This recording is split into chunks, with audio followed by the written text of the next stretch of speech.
Olá pessoal, como vão vocês? É natural a gente assumir como regra de fé que a Bíblia é um livro divinamente inspirado por Deus. Porém contém algumas falhas, mas não na palavra de Deus, e sim falhas humanas de homens, grandes exemplos de fé que erraram. Porém não devemos olhar para isso com um olhar de superioridade, altivez e soberba, e sim a fim de tomarmos lição de aprendizado. Por isso, a gente vai ver na história de Abraão algumas falhas que o patriarca, o pai da fé, cometeu para aprendermos com os erros dele. E por fim, a gente vai ver e acompanhar também que o próprio Deus, em sua infinita misericórdia e compaixão, sempre está disposto a nos oferecer alguma chance de remissão para com Ele e para com o próximo.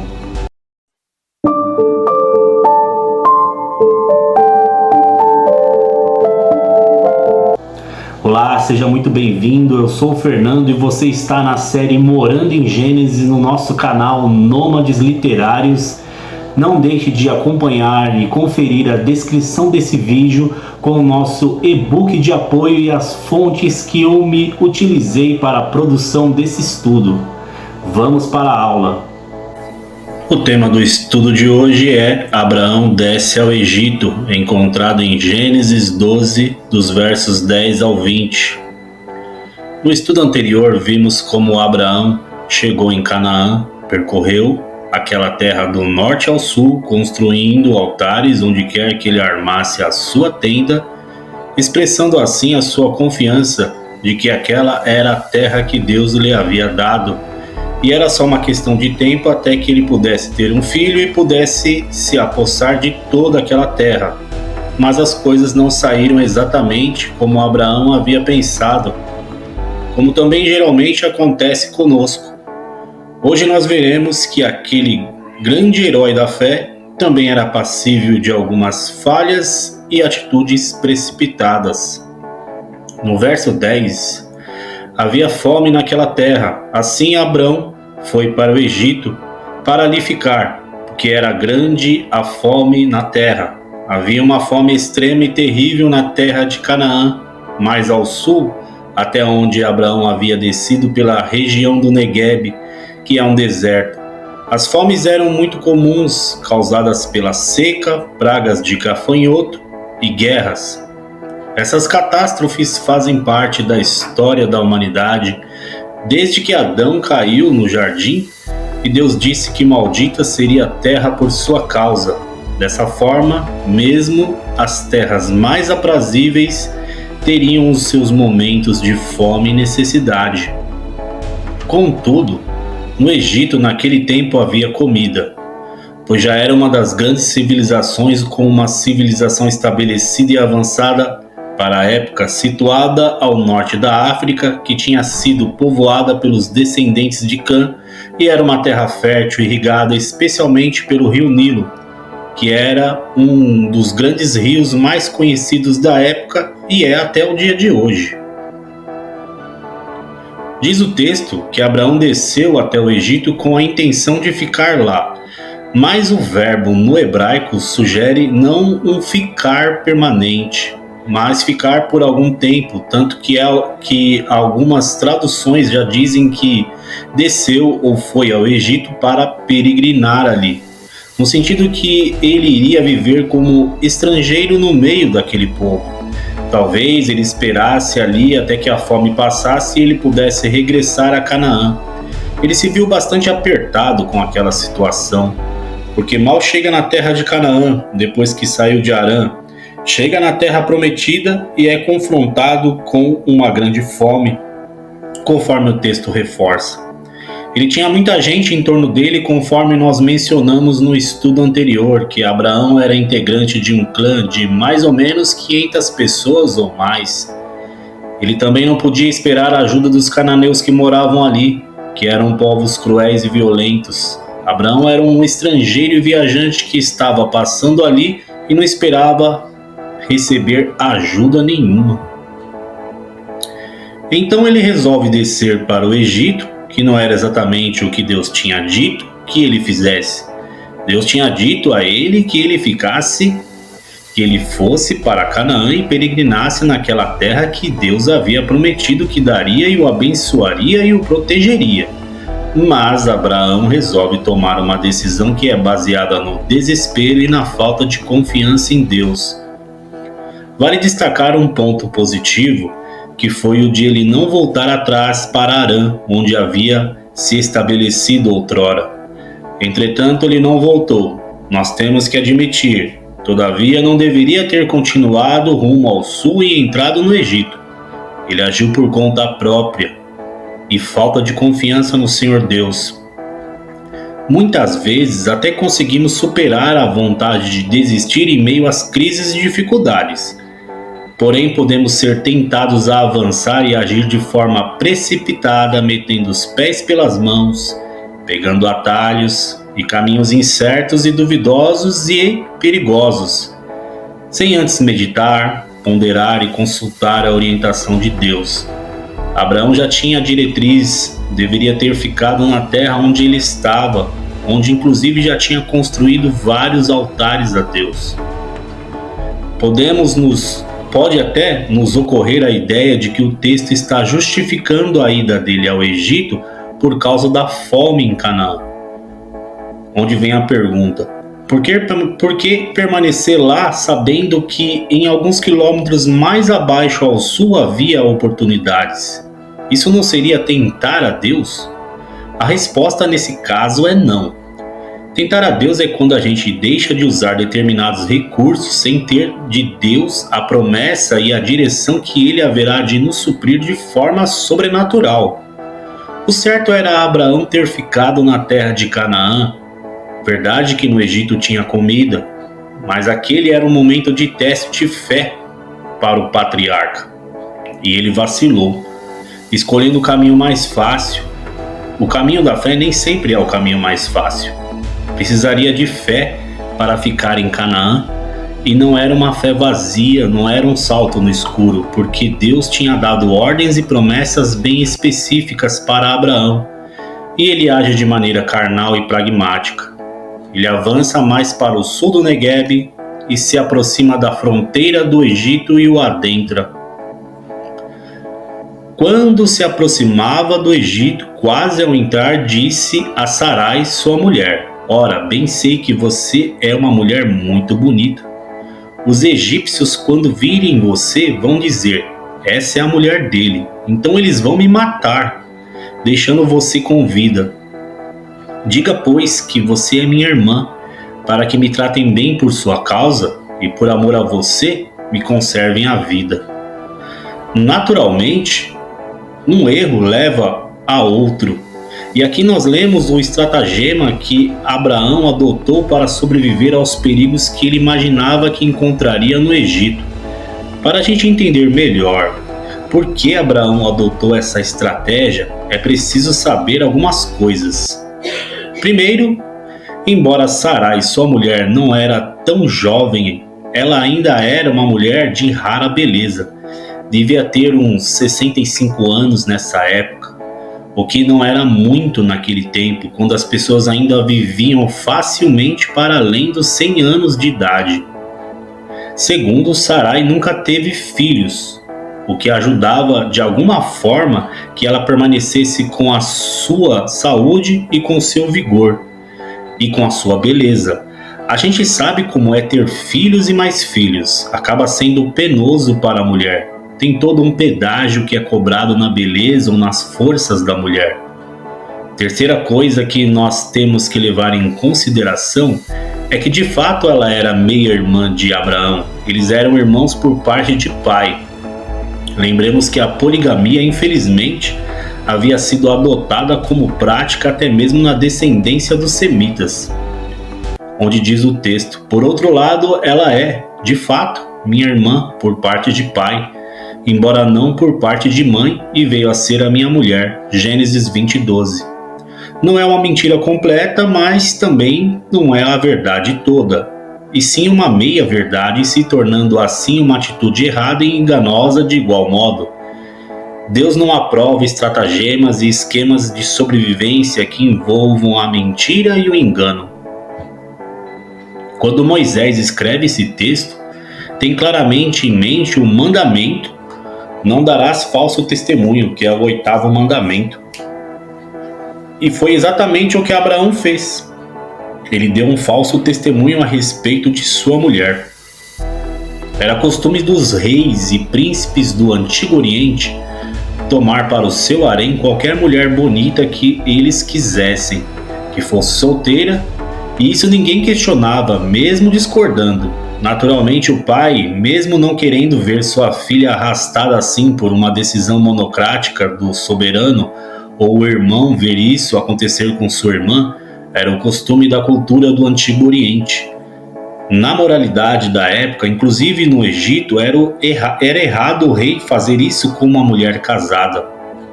Ele podia tomar qualquer mulher solteira que ele quisesse, mas não podia fazer isso com a mulher casada. O adultério era visto como um crime muito mais grave que o assassinato numa sociedade que era baseada na dinastia da família do Antigo Oriente.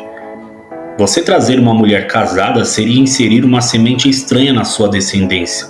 Não somente estava destruindo um casamento, mas toda uma geração. Por isso havia o risco de que, quando a mulher era bonita, o rei acabava com o impedimento, usando uma brecha em suas próprias leis e diretrizes, matando o marido, já que não podia cometer o adultério, sendo a melhor solução torná-la viúva. E Abraão estava consciente de todas essas coisas desde que saiu de Ur dos Caldeus. Assim ele chama sua mulher e combina essa estratégia de por onde passarem que ela sempre dissesse que era irmã dele, para que fosse poupado em vida. Tudo indica que a essa altura já havia uma dinastia no Egito, já por muitos anos, e que a sede era ali, no delta do rio Nilo, bem na entrada de quem vem do norte, no caso de Abraão e sua mulher e sua comitiva. Para Abraão entrar no Egito, ele tinha que passar exatamente pela capital e sede onde Faraó tinha o seu palácio e sua corte. Veja que o próprio texto destaca o covarde erro de Abraão, movido pelo egoísmo de se salvar, como quem diz: prefiro ser um cunhado vivo do que um esposo morto.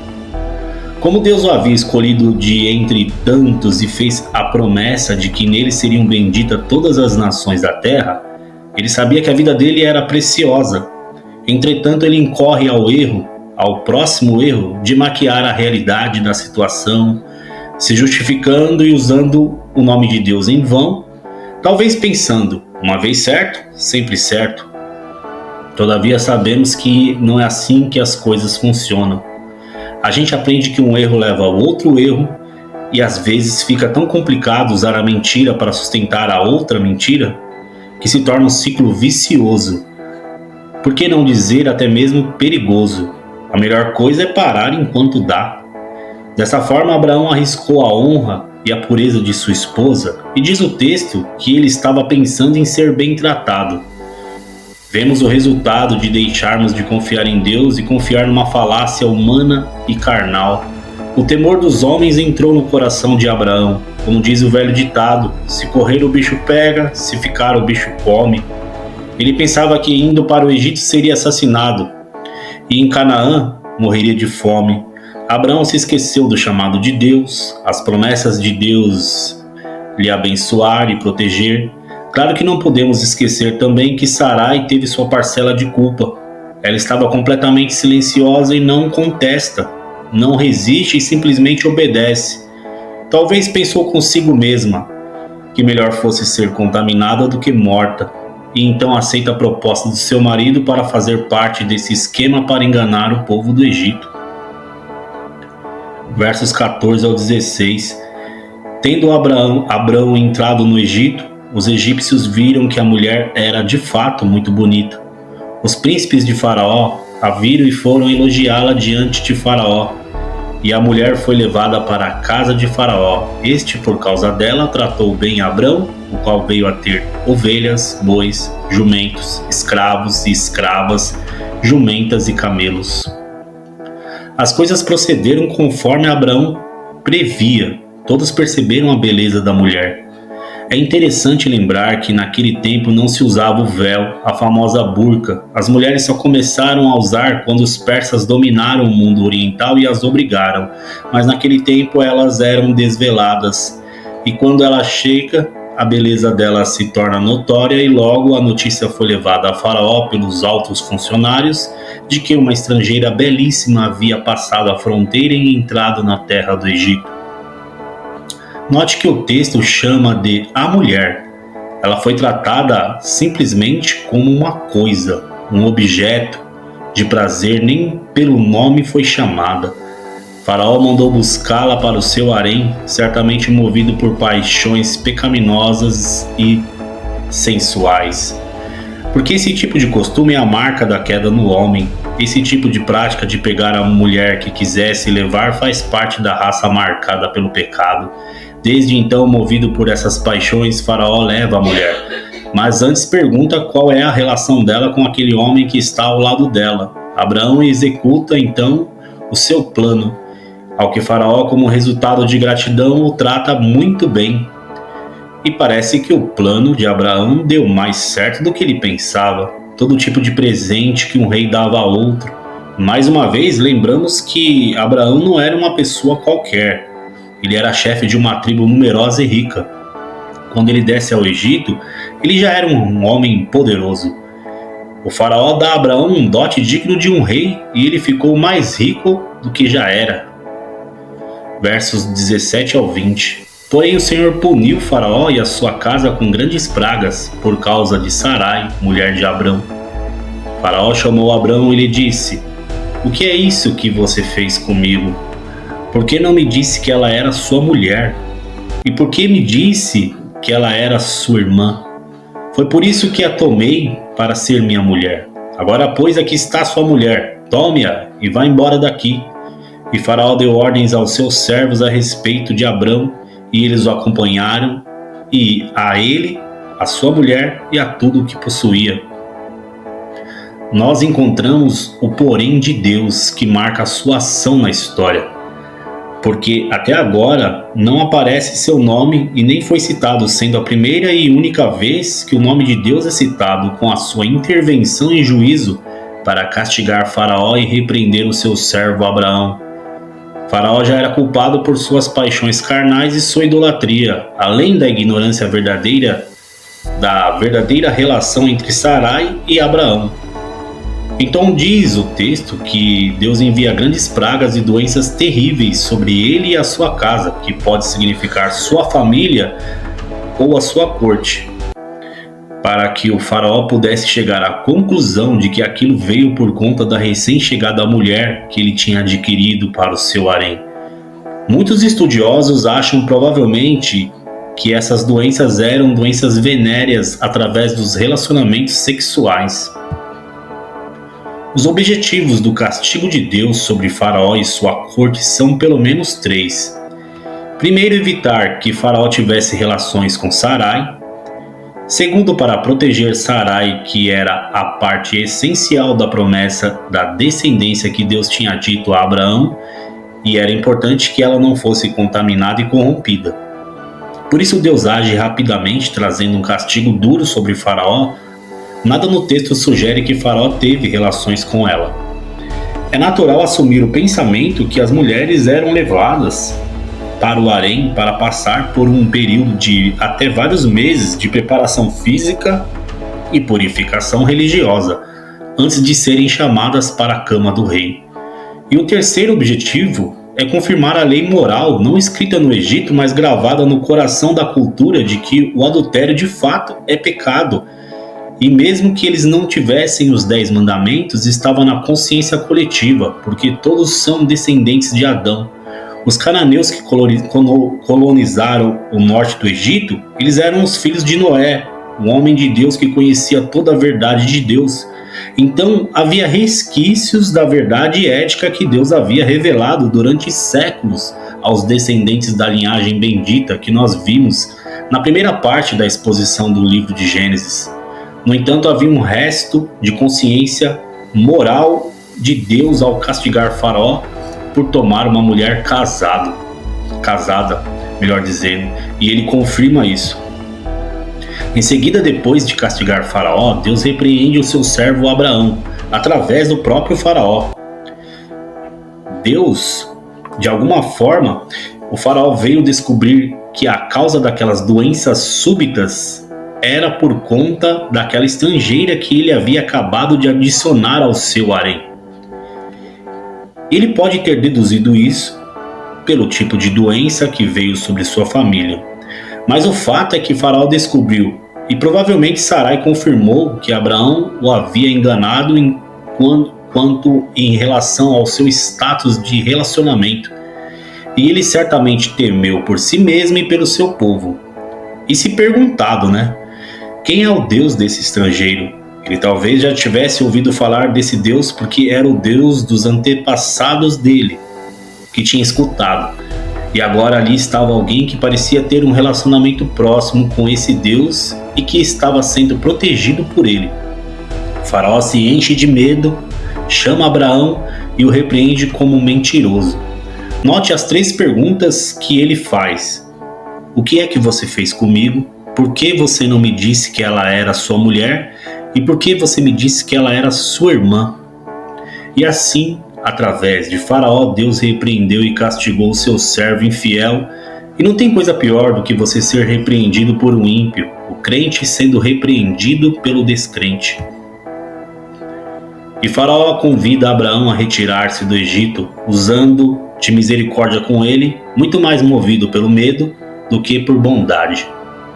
Porque manda uma escolta para levar Abraão de volta até a fronteira para evitar que eles fossem agredidos e que alguém tomasse a mulher dele, ou ainda que os egípcios, movidos por inveja, tomassem os bens de Abraão. Não se sabe quanto tempo Abraão passou ali, mas agora ele tem que voltar pelo mesmo caminho de onde ele veio. Assim, Abraão mancha o seu nome e a sua reputação até o dia de hoje, como nós temos aqui o relato. Impressionante como no mesmo capítulo você encontra a primeira parte, Abraão, o pai da fé, que toma a decisão de fé de sair de Ur dos Caldeus e ir para uma terra que Deus lhe mostraria, deixar seu pai, sua mãe, sua terra natal e sair sem saber para onde ia, onde é elogiado no livro de Hebreus 11 como um dos heróis da fé por esse feito, para agora, logo em seguida, nos dar esse exemplo de falta de confiança e fé, agindo com covardia, engano e egoísmo. Esse é o padrão normal pelo qual Deus lida com seu povo. Deus faz promessas, introduz na terra prometida, e aquilo que a princípio poderia parecer uma coisa maravilhosa, de repente se torna um verdadeiro pesadelo e um teste de fé, como aconteceu com Abraão, que encontrou a fome logo depois e teve medo do que ia acontecer com ele no Egito. Da mesma forma, Deus nos prova e nos testa aqui enquanto peregrinamos nesse mundo a caminho para a nossa Jerusalém celestial. E vemos mais uma vez a honestidade da Bíblia em retratar as falhas daqueles que são um exemplo de fé em Jesus no caminho da salvação, como o pecado de Abraão. Se fôssemos criar uma religião, iríamos escrever um livro religioso onde os heróis, os exemplos e os paradigmas seriam todos fiéis e tementes a Deus. Quem imaginaria criar uma religião onde o herói da fé faz atos vergonhosos como esses? A não ser, é claro, exatamente porque esse livro, as Escrituras, são inspirados por Deus e não é fruto da imaginação humana, onde a gente tentaria esconder, minimizar ou diminuir a falha humana. Exatamente porque ele é inspirado por Deus é que ele é tão verdadeiro a respeito de seus heróis e tão verdadeiro ao nosso respeito. E a nossa conclusão, aprendemos aqui a necessidade de vigiarmos e orar. Nós estamos falando do pai da fé, desse homem que é colocado como exemplo do que significa redenção e confiança verdadeira em Deus. Mesmo a fé mais firme e genuína pode passar por momentos de tentação e vacilação. Por isso, você que pensa estar em pé, cuidado para não cair. E não podemos terminar sem mencionar aqui a misericórdia de Deus para com seus servos. Deus ainda havia prometido que protegeria Abraão e de fato ele fez isso. Corrigiu Abraão quando caiu, mesmo que tenha sido através do rei ímpio, mas Deus teve misericórdia e protegeu Sarai naquela terra. Apesar de tudo, não permitiu que eles continuassem no Egito. Através de Faraó, ele corrigiu o seu rumo na sua peregrinação e ainda permitiu que adquirisse e permanecesse com os bens. Esse é o nosso Deus, compassivo e misericordioso. E aqui os nossos agradecimentos. Muito obrigado pela audiência em redes sociais, YouTube e na leitura de nossos e-books. Interaja ao vídeo, curtindo e comentando e compartilhando o conteúdo. Se inscreva no canal e ative as notificações. E novos vídeos todas as quintas-feiras, em torno das 9 da manhã. Muito obrigado novamente e até mais, pessoal.